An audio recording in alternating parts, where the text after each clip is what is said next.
Estudo Bíblico Tiago 2, versos 1 a 13, fé e lei. No verso 1, Jesus é identificado como Senhor da glória. Ele era a viva e encarnada nuvem de glória. É Deus habitando entre nós. À luz da divina glória de Cristo, é insensato mostrar favoritismo com base nos níveis inferiores da glória humana, que tem critérios baseados apenas no exterior, posição econômica, etnia, idades, sexo, posição ministerial, etc. A todo homem são dadas dignidade e igualdade pela cruz de Cristo, uma vez que ele morreu por todos. Em consequência, a eternidade humilhará aquele que se gloriar na sua própria riqueza e dará aos pobres, mas fiéis, a herança das riquezas eternas. Verso 5. Por já sermos parte do reino eterno, cometemos pecados se fizermos acepção de pessoas. Verso 9. Assim como a verdadeira religião dá atenção às viúvas e aos órfãos, ela também não pode mostrar favoritismo com respeito aos ricos. Era muito comum que os ricos fizessem uso dos poderes políticos e judiciais para explorar os pobres, e muitos ainda confiavam nas riquezas e em seus poderes, ao invés de confiarem em Cristo para serem salvos. Tiago cita o favoritismo como uma violação da lei do reino. O grande mandamento, verso 8, e Mateus 22, de 36 a 39, o que fazia do infrator um transgressor da lei de Cristo. Toda lei reflete a personalidade perfeita de Deus.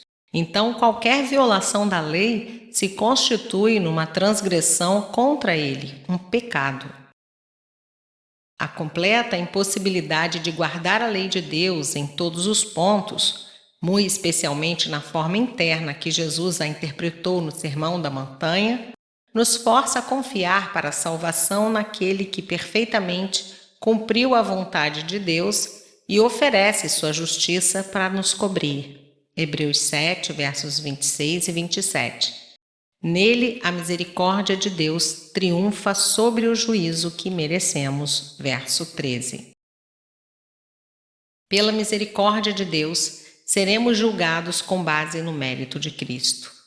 E por termos alcançado misericórdia no julgamento de Deus, devemos também ter misericórdia de outros cristãos, ao invés de fazer algum tipo de discriminação com base em suas condições sociais. Versos 14 a 26. Fé e obras. Tendo enfatizado a importância de ir além do conhecimento da palavra de Deus na área do amor ao próximo, Tiago voltou-se para o outro lado da mesma questão, o relacionamento entre fé e obras quanto ao cuidar de outros irmãos. No verso 14, Tiago faz a distinção da fé salvadora, ou seja, aquela que resulta na salvação eterna, da falsa fé. Ele afirma que a fé que não produz boas obras não é a fé que salva, e sim a falsa fé.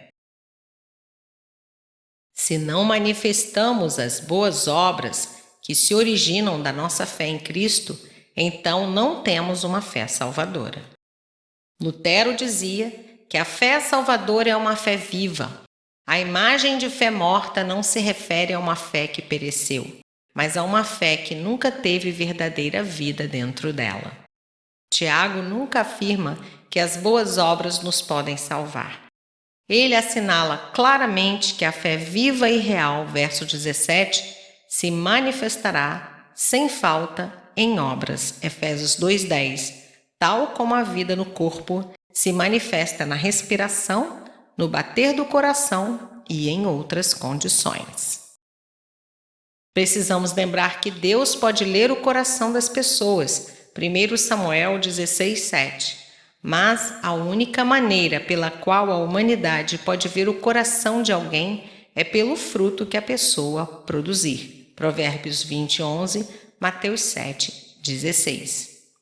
Sendo assim, realizar boas obras é importante para fazer o povo de Deus conhecido por seus bons frutos. É uma maneira de pregar com nossas ações. Reconhecer que há somente um Deus, até os demônios reconhecem. Verso 19.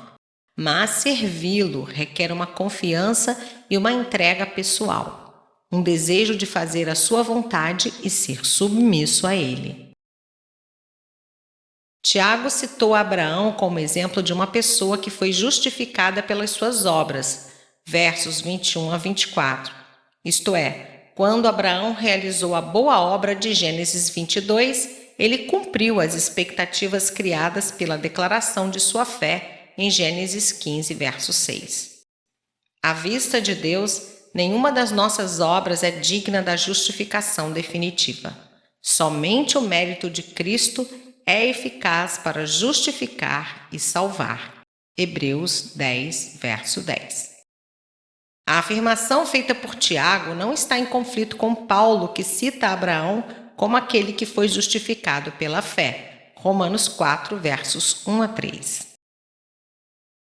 Paulo demonstrou que confiar nas próprias obras para obter a salvação é fatal, ao mesmo tempo que Tiago ensinou que depender da fé vazia ou morta é igualmente fatal, verso 26.